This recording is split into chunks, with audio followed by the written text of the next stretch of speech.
Thanks for joining us on Coast to Coast Pest Talk. How are you doing, man? Good. Awesome. Our new time slot. I know, man. Middle of the day.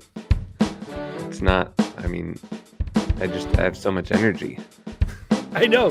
I was thinking that too. I was like, oh man, this is awesome. Instead of being like 7 o'clock at night, this is late afternoon for me. So, you know what? I was thinking when you posted, I think you posted or something, the difference in interviewing now versus interviewing like a year ago. Mm-hmm.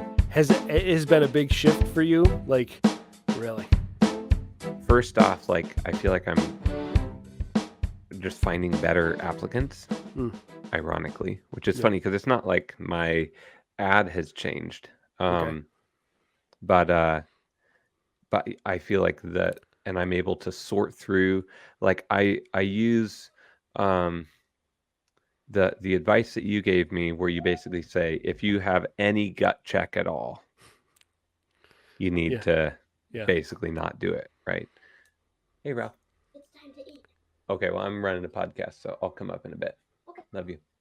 Time to get your peanut butter and jelly. That's right. Let's go. It's lunchtime. And I've found that that's been really helpful. But yeah, having a mythos of where our company has come from has been made it much more fun for me, and easier to tell people, like, hey, these are all the really difficult things of the job. Yeah. You know, you want to come, right? Like, it's like, you feel less weird. At least for me, I felt less weird about doing that when I have, like, because here's where we came from, and here's where we are, and here's where we're going to be going. And yeah. Now, do you feel like maybe at the time you didn't realize it, but before you were not trying to scam people, but you're just kind of like, no, it'll be good. You can come work here. I really, really want you to work, and don't look at the nasty stuff behind the curtain. And yeah. Because the moment that I think when you attach a history and a story to it, part of the glory of every good story is the valley. Yeah. Right. And so you don't have to, like, you can just lean into it. You can, I think you can lean into the hard stuff more. You can really lean into the good stuff. And so I don't know if I'd say scam, but I felt like I was having to sell them on, really sell them on the job more. Yep. Versus, like, just laying out the story and then having it be more of like an invitation. Do you want to come be part of this? Because, like, we're going there either way. Yeah. Kind of. Hold on, you're going to get real time of something right here. Okay. Bianca, what's up? Hi, Andy. Just real quick. Sorry. No, it's okay. Oh, my mind's blanking today.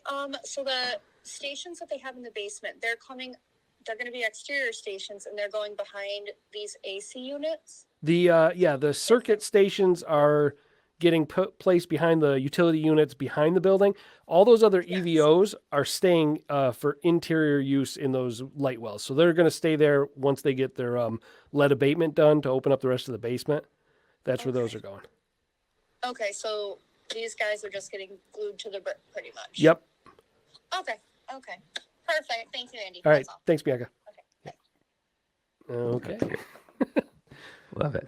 Real time. We sold 7 new apartment complexes yesterday, and a school, and a cafe, $75 a month cafe. So that's the little bitty one.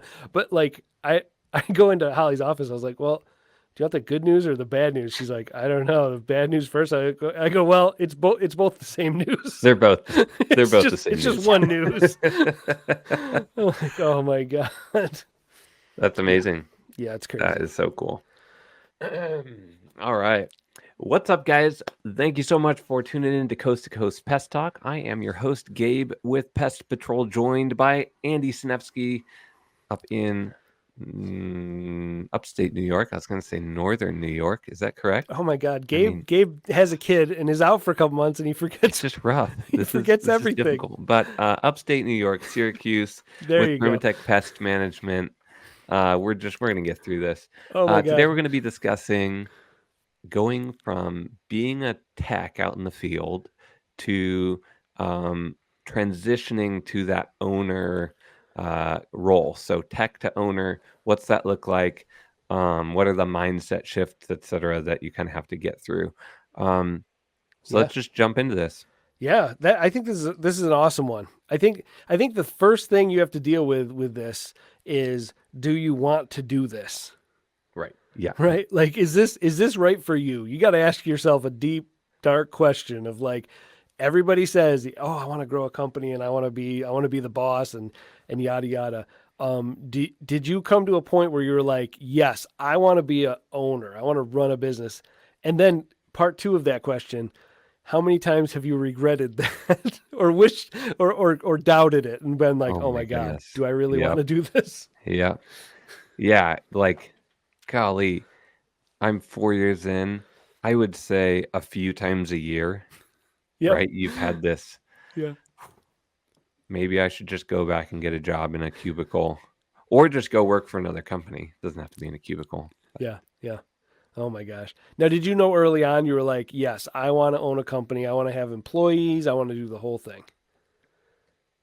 I knew when I started Pest Patrol, Okay. but I didn't make that realization until I had been around business for a good while. Mm. Because initially my goal, I just wanted to go and be a musician. I was like you, Andy. Yeah, right. I was like, I didn't care about managing people, or I just wanted to do what I love and play music. But as I jumped into business, saw kind of the management side, it's like, okay, we could do this. There's a lot of upside to it. Yeah. So when I started Pest Patrol, that was always the vision. Yeah. I would want to interject something at this point, though, too, is that to me, there is absolutely nothing wrong with owning your job as a technician, being a self-employed solo operator. Yep. Like, for the people that's right for, it's really right for them. And don't let anybody tell you that you're not achieving enough or you're not as good as this other person with a $20 million company. Like, That's right. you make $200,000 a year as a solo guy and you're killing it and you're loving it. Just do that. Like, don't let anybody pull you away from that. Yeah, and you could almost take that down to the next level as well and say, especially for certain seasons, it may not even be the right call for everybody to be an owner. Sure. I mean, there's a lot of people that would really benefit from sitting as a technician for 10 years and cutting their teeth and building that skill set and confidence, and then growing into, if ownership's on the horizon, growing into that role over time. So you don't have to take all that risk on and all that. Yeah. Oh, for sure. For sure. So the biggest thing that I've seen right off the jump is, for a technician, they have to think tactically. They're Yep. thinking daily tactics to accomplish tasks. You have something in front of you and you've got to solve that problem right there in front of you. Yeah. And that's a shift that's hard for a lot of people, because I feel like an owner, when you jump that fence, you're thinking strategically. You're thinking 10 moves ahead, trying to put yourself into a new position. And if you hold over too much of that tactical thinking, or you get trapped in that tactical thinking, your strategic thinking suffers. And you would, so in this scenario, as we go through these, you have technician and owner. You would put kind of that owner operator into this sort of technician bowl for this, right? So you're saying like Yes. owner operator / technician is a type of skill set, and that as you kind of scale to whatever degree, there's a different type of skill set that's needed. Yeah. Yeah. Okay. Or mindset, at least. I don't know. Yeah. Yeah. And that's a good point. Like to me, I think you start when you start hiring employees, you have to jump this fence. Yeah. Right. Like, as you start hiring people, if you're just you, or maybe you and a helper, you're probably totally fine in the technician sort of mindset to get work done. Right. As soon as you start really hiring people and make that decision that I'm gonna have employees, I'm gonna run a business versus being self-employed, this is where this mindset shift has to happen. And it's gradual, and I think it flips on and off. You kind of at first, as you first start eking your way out of that technician thought, like like you slide back into it and then you pull out of it. You have good days and bad days. Scratching and clawing your way out. Yeah, I don't want people to think like it's like you wake up one morning and you're like, Eureka, I'm an owner now. Yeah. Yep. Man, that is so true. Just this year, I spent the first 7 months basically until our little baby was born running routes full time basically because we were so busy. I just couldn't get on top of it. I was hiring, but we were growing. We were outpacing the hiring, and it was brutal. And then we had the baby, which kind of like forced me to get out. And then I was finally able to catch up on hiring. Yeah. Well, and that's where you'll hit those plateaus or you'll hit those spots where you feel like you backslide a little bit and you're like, but you have to. Because I think sometimes, especially when you're really small and you're going from one man to 2, 3, 4 employees, like the shock absorber of that growth a lot of times is the owner getting pulled back into the field. Yep.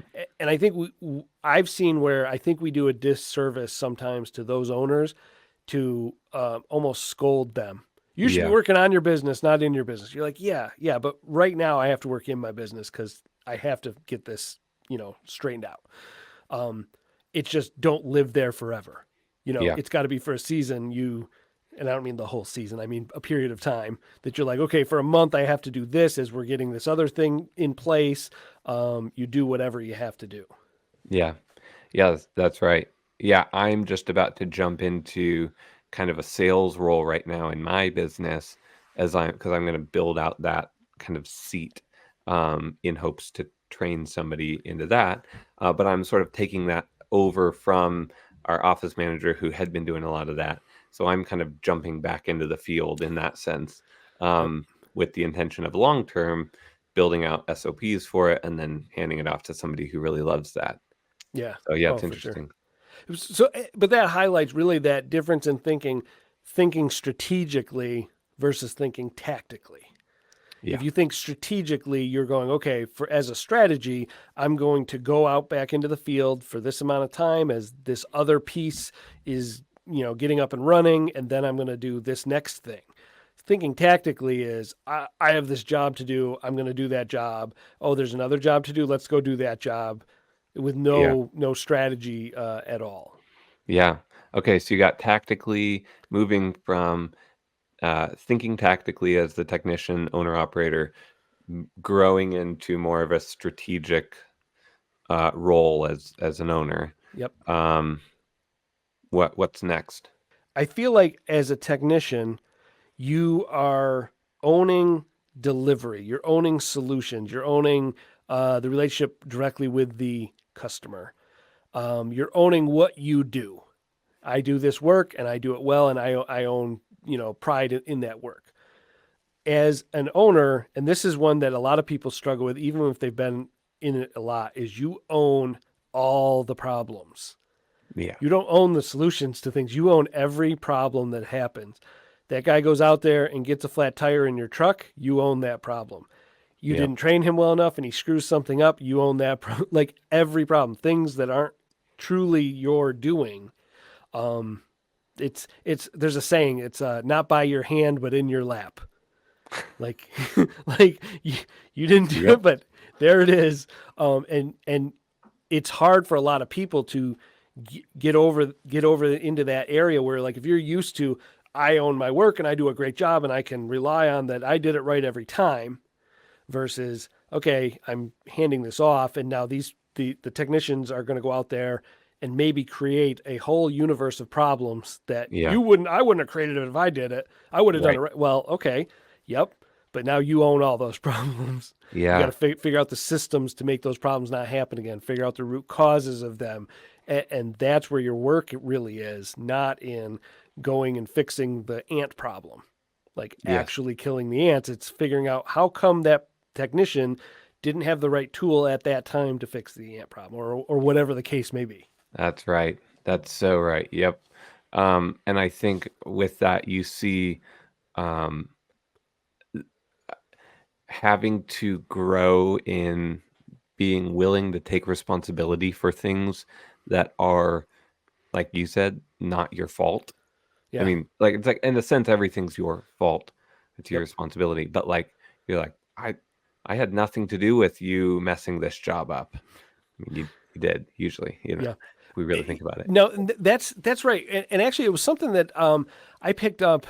Oh my gosh, I don't even remember when it was. It was learning about like true root cause analysis in food safety systems, and that if you stop at, hey, someone got a foodborne illness because they didn't wash their hands, we got to tell them to wash their hands more. Is that really the root cause? And when you would follow those, they call it, the 5 whys. You go, why did this happen? Why did that? You keep asking why, like a 4-year-old. And then you finally come back to the real cause. When you do that in your business, you will find that you're at the heart of all the problems. You as the owner. That's right. We want to find the easy, oh, well, that's just a bad technician and he's a bad guy and they don't want to work. Yeah. Okay. Why don't they want to work? What happened? You got to really trace that back. And I'm telling you, if you're really honest with yourself, it always comes back all the way to your desk. Yeah. It always does. I'm telling you right now. I don't want it to. Believe me, I've fought it and gone, I couldn't be my fault. And you're like, oh my God. Yep. I just had that happen just yesterday. We did our team meeting. Yeah. My office manager says, hey, can I stay after the team meeting with you and this tech so we can talk through something? And so basically new tech, I hadn't explained our pricing on something well enough. And so he was under the impression we did we did a couple visits, and then after those visits, everything else was complimentary somehow. Because I hadn't made it clear enough to him, right? I mean, that's the reason. Yeah. And so he tells this customer's like, great, we sell the job. And so we get rolling, and it ends up being a really hard job too. It's like pretty brutal. So we're a couple visits in, but we're like, we got 4 more visits probably, right? Oh, wow. Big rodent job. And so my office manager is like, well, I'm going to call them and tell them, sorry, he didn't understand hang on just a sec. Hey, go and play. I love you. My kid's knocking on the window. She's like, I'm going to call the customer and tell him, yeah, sorry, the technician misunderstood things, but here's the pricing. Yeah. And I was like, no, that's not what we're doing. We're going to call and tell the customer, I'm so sorry that we didn't communicate internally enough. We got this. Yep. All the next 4 visits are on us. Right. Yeah. And now we know, and I made sure and had a nice sit down and trained through how our actual pricing works, Yeah. But it was like, yeah, so we're going to eat that. We'll lose $500 or whatever on that. Yep. But we won't make that mistake again. But you have those like, okay, how do we just blame shift and say, well, yeah, he messed up, but you still pay us. Mm-hmm. Or do you carry the burden on yourself? Right. No, absolutely. And you'd be shocked when you really look through these, how often you are relying on implicit learning of people. Mm-hmm. There's like an implied understanding Yep. versus an explicit, actually said, written down operating procedure type thing. Yeah. And anyone that was implicit learning, you got to take the blame if it goes wrong as the owner. Yeah. Like you can't pass that. You can't assume anyone is going to just figure stuff out on their own.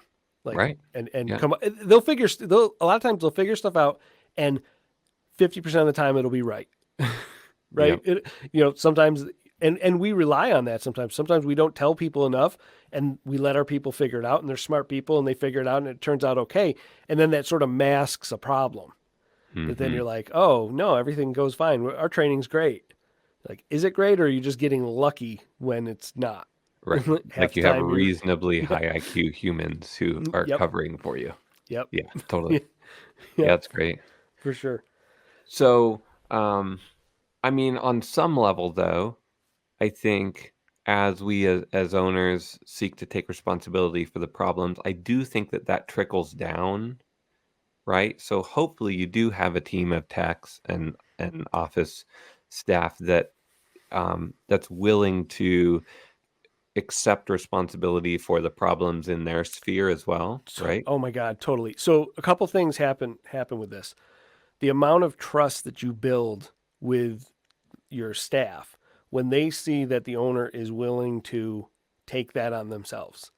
When they, because everyone's watching what you're doing all the time. Everything you do is through a lens of exaggerated importance. Yeah. There's Yep. more weight to what you're doing than what anyone else is doing. So Yeah. when you walk in there to an absolute poop storm and you go, yep, it's my fault. And everyone knows that you didn't do it, but you kind of did. Because if you trace everything back, you hired people and put them in those positions and you okayed whatever. Right. So it's really on you, and you're willing to have that vulnerability and take that on. People are much more willing to trust. They're much more willing to open up about shortcomings, things that Mhm. they've failed at, things that they screwed up, and take responsibility even on themselves. Than if you were to try to push that off. No, I'm perfect and you did that wrong and I'm going to, yell at this person because they disappointed me and blah, blah, blah. That is the fastest way to close people off. Yeah. Yeah. Yeah, that's great. So on a practical note, if an issue happens and you realize you have been insufficiently clear on any level with your team, the first words that come out of your mouth should be, "I'm sorry, I messed up." Yeah. Well, Why can't you get your act together? Yeah, totally. No, one of the things that I'll say is, and this really gets people is, I'll say, you know what, I let you down on this. I didn't come through the way you would expect me to, and here's what I did wrong, and here's what I'm going to try to do to help out with that. There's a lot of ownership that you take in those things, and not a lot of you statements. Well, you did this, and you showed up at this time, and you blah blah blah. It really shifts the mindset of people as you're dealing with staff and whatnot. But that's the thing. It's really hard because a technician is geared towards, if you remember your days as a full-time technician, you take ownership for what you did, and the results that you got, and you're gonna do a great job, and there's this direct causal relationship to yourself and what's happening. As an owner, that's broken. You have an indirect causal relationship to what's happening, but you have to really take ownership of all those problems. And that's tough. Yeah, but you would say not unrelated, right? One is kind of the mature, I think the matured version of the other, as it continues blossoming and growing. It's like the natural outcome, I think. Because if you have a technician who's just not responsible, who refuses, who always passes the buck, who never takes responsibility for their technical work, they're probably not going to make a great, owner. That's okay. So let's play that game. Let's role play that game. Let's do it. So Gabe, you have a technician that is not responsible. He's really screwing things up, right? And he's on your team, and you want to say that's on that guy. No. Is that what you're saying? No, I'm saying, he who's faithful with little will be faithful with much, and he who's unfaithful with little will be unfaithful with much. So if you have an owner operator that's screwing the pooch on the technical side and not taking responsibility, okay, it's not like they're gonna all of a sudden become a virtuous person and a great leader that's gonna take responsibility. That's what I mean. Gotcha. But if there's somebody on my team that's messing up, that's my fault.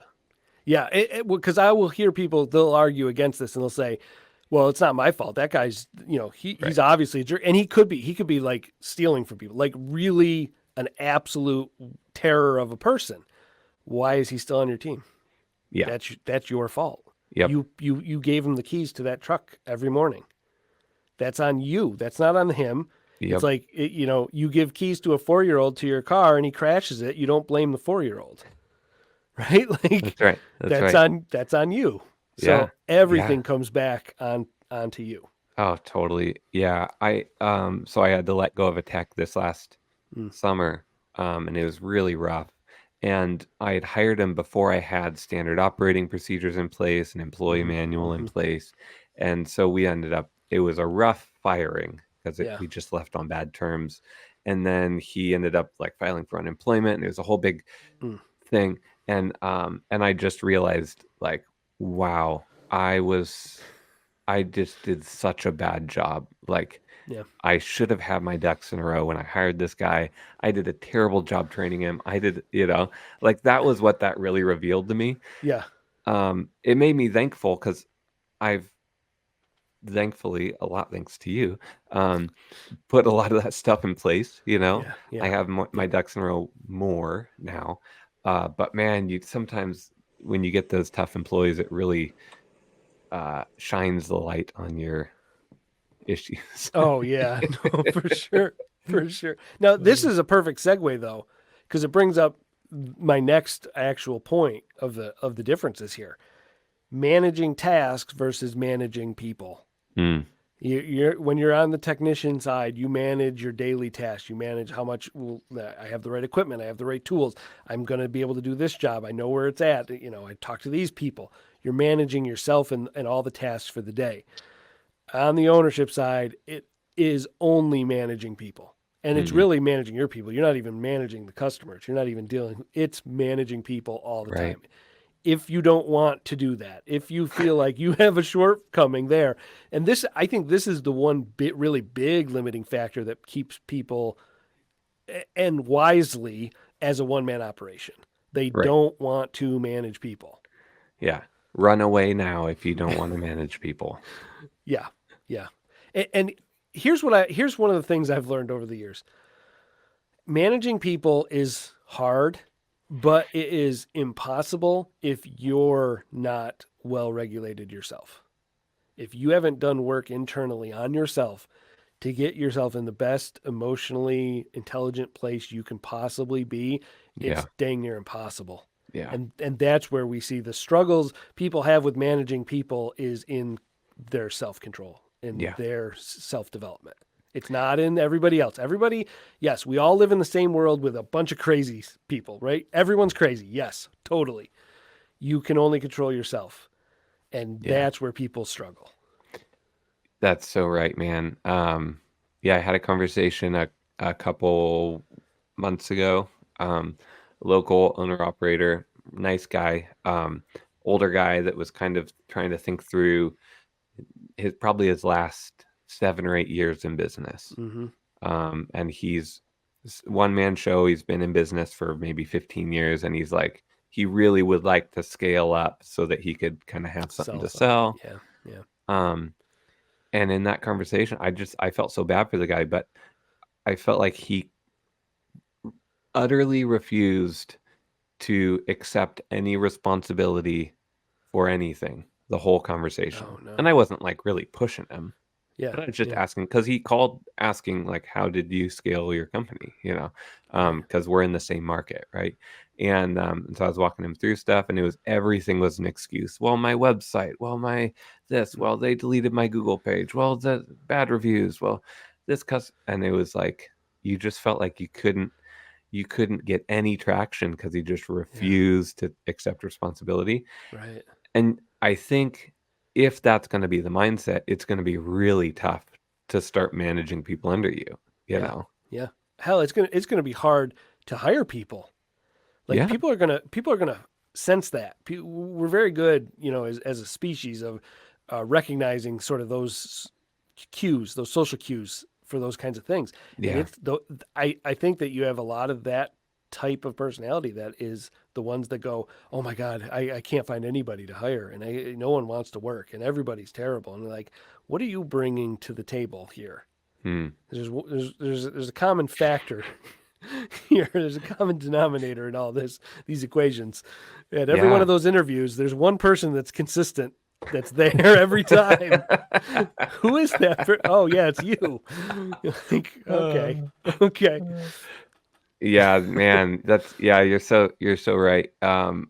And that would probably be maybe a helpful warning to those guys that maybe have that fear of managing, they hate managing others or whatever. I think you could be a well-regulated, secure, emotionally intelligent person that just doesn't want to scale.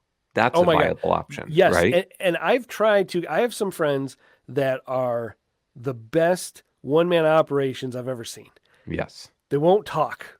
I've tried to get them to come on to like, let's talk, and like 15, 20 years, one-man operation, and just like the best put together, like everything is amazing. Not like what you'd think of like Chuck in a truck Yeah. kind of, Yeah.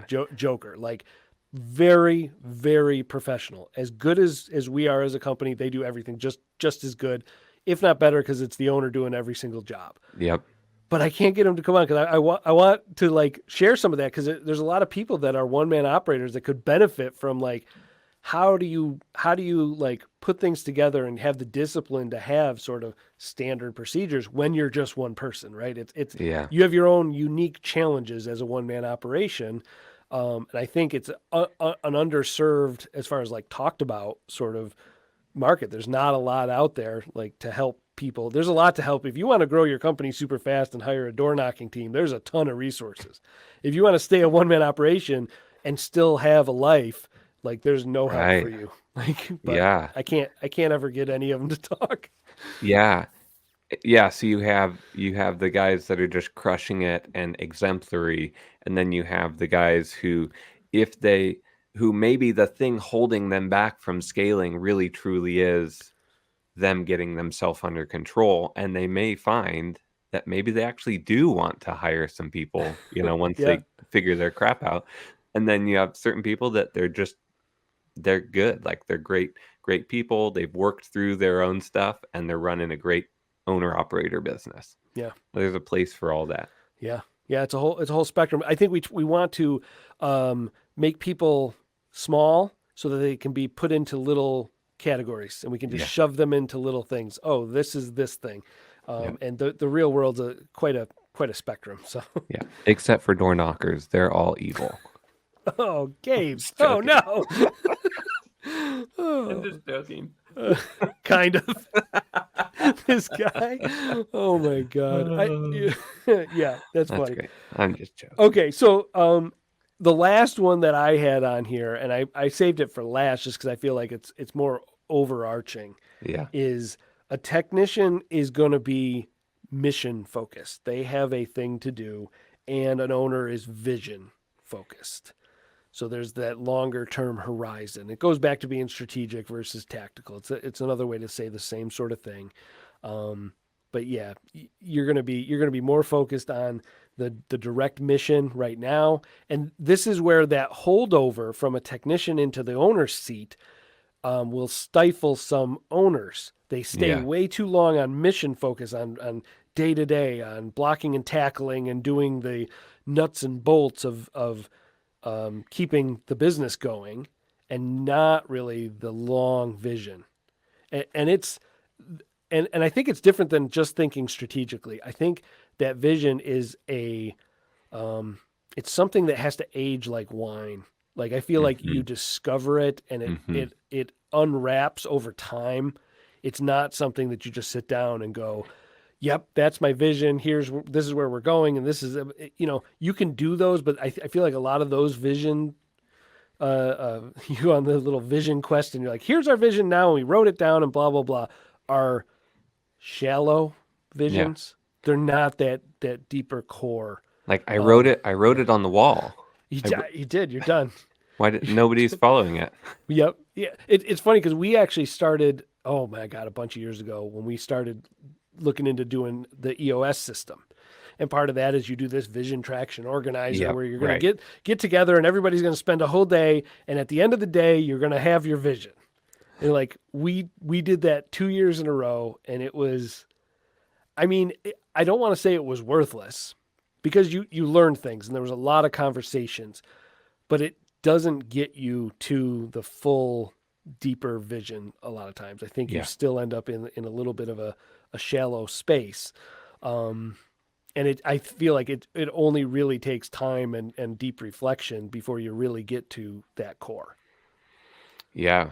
And there's so much, because we're not static individuals. Yeah. There's so much, like, we're growing personally and changing, and we're experiencing and finding out all sorts of new things about the world and about how our business and our industry and our trade and about management and leadership and stuff. So it's like this. I think from that vision side, it's very much an ongoing. Yeah. Yeah, you discover it. I think it's almost like you're like digging, right? You're digging and you find another gem, and wow, I didn't even know that was, wow, that's right under my feet. Yeah. And Well, and it's funny too, because I've noticed as we've talked now a year and a half or something, if you go back to our first couple conversations that we didn't even put together or put out or whatever, right. and I would ask you some hard questions, and your answers then versus your answers now are like amazingly divergent.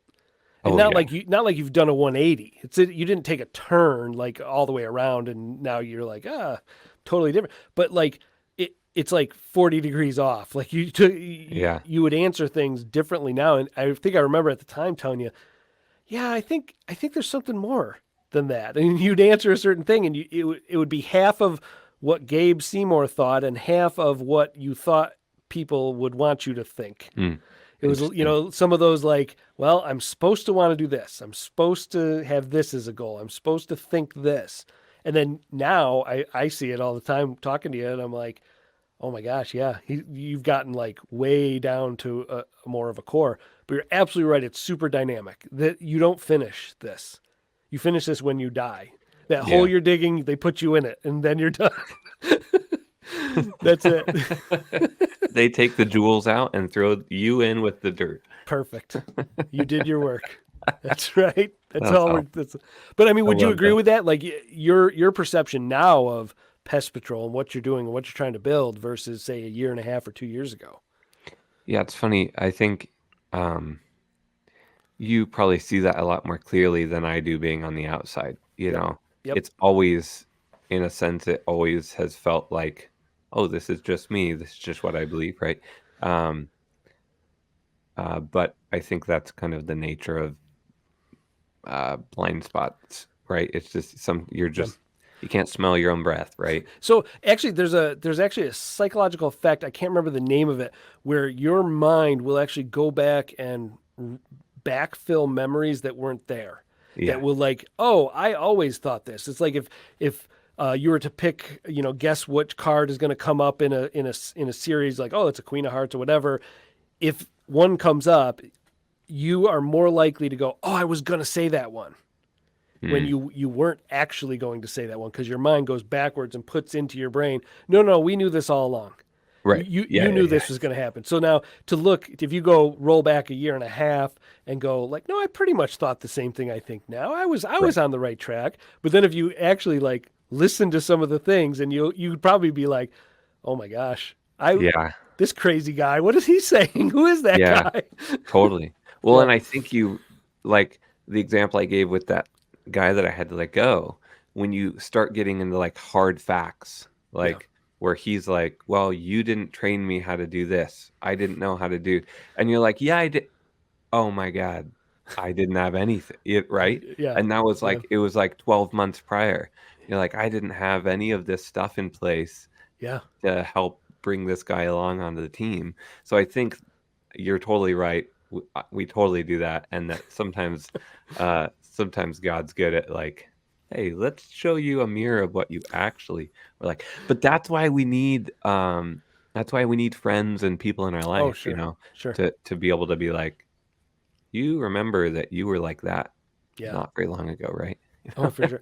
Well, and that's one of the things I've taken to a lot of writing and journaling. Yeah. Right. And then you can roll back and look at it and be like, oh, 2 years ago, what was I working on? What was I thinking on? I'll do that with our meeting notes. I'll keep that binder of every weekly meeting note. And I'll go, scroll back a year and be like, what was on our mind at that time? What were we thinking? And I'll be like, oh, wow. And you put yourself back into that place. You're like, wow, you start to see the progress. I think a lot of our travel, like emotionally through the journey of owning a business, is like a ship on the water. And if you have no stars to guide you, if you don't, there's no way to leave a trail, right? It's all just open water.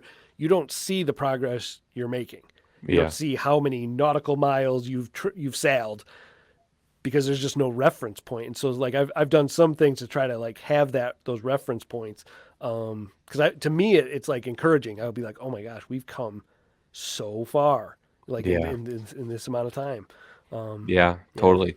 Yeah, I would, if I had to like self-assess some of the ways just in the last couple years, I think a lot of, I mean, having now gone through a lot of crazy mistakes and dumb things I've done, I would say I'm less theoretical in a lot of the things I think about, and I'm much more like I think about things like making profit Okay. a lot more. Really? But not in like a profit's the only thing, but Right, just right. I feel like I'm much more like, no, this is good. Like this is a great blessing. How can I leverage this for my team and stuff? They're just more kind of boots on the ground Yeah. stuff than I was, I think.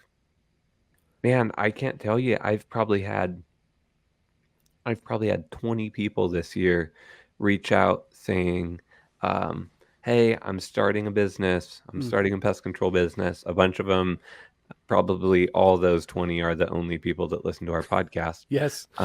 But yeah, it's pretty cool. There's a lot of new guys in the industry that I think would really benefit from this. Yeah, I hope so. I've always felt like it's not a matter of pushing somebody towards something that we think is an ideal. Like you should want to be a business owner, or you should want to be, make tons of money, or you should want to grow to such size. It's just trying to help people find what they want. Who are they and what do they want for themselves? All the rest of it doesn't matter. Like what my goals are for me, what my goals are that I think are important and worth doing don't mean anything to your goals. Like they should be whatever they are. And I feel like that's the most confusing thing for people most of the time. Is knowing what they're really wanting to do, like really thinking it out. Yeah. Every one of them will tell you they have, and I know exactly what like. Have you? Do you really know what you're wanting? Yeah. Yeah. Deep thoughts. Too deep. We'll have to do another podcast just on that. Oh my God. Do you actually know what you want? No. We can shortcut it. The answer is no, you don't. You think you do, but you actually don't. Yeah. Oh True that. True that. Great. So talking through tech to owner. Hope you guys enjoyed that episode, and hopefully that gave you some good things to think about. Practical mindset shifting, and like we discussed, there's no right way to do this. You can be an owner operator, you can be a technician for another company, and whatever the case, just do good work